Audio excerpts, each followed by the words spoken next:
Kaya kayong mga taga-prosecution, magmumukha lang kayong tangi pag yan ginawa niyong testigong. Bakit ito nasuntok? Ang sitwasyon noon, merong demolition doon sa isang lugar sa Davao. Dahil mga illegal settlers Kumbaga, merong mga nakatira doon na tinirahan ng mga tinatawag natin ng mga panahon na squatters. Kaya naghahain sila ng demanda, yung may-ari, at nanalo sila. Kaya may order na evacuate na sila, umalis na sila doon.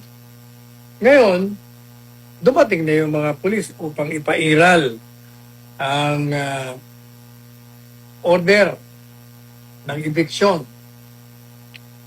Pero ang problema ho doon, yung mga tao, syempre galit sila. Ayaw nila pumayag. At yung mga pulis naman, gustong ipatupad yung order. At talagang gagamit sila ng dahas. Madaling sabi, parang bulkan na puputok na. Ngayon, si Inday Sara at that time, mayor ng Davao, tinawagan niya yung sheriff.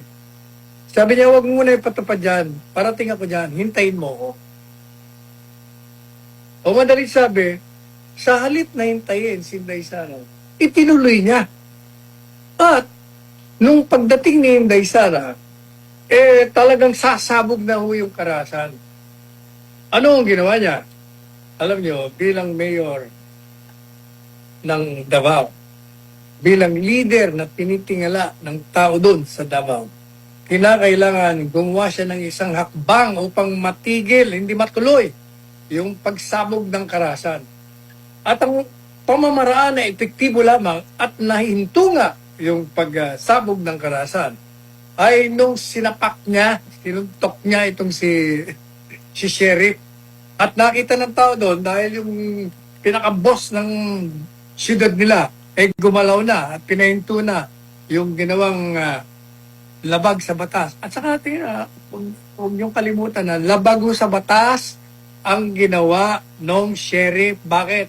Sapagkat sa batas, bago mo ipatupad yung order of eviction, ay meron pa 30 days bago maging penal yun kasi kailangan pa magkaroon ng pagkakataon yung mga idinimanda mo na humingi ng rekonsiderasyon.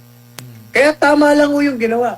Hindi ho yun nagpapakita ng maras, kundi nagpakita ho ng liderato.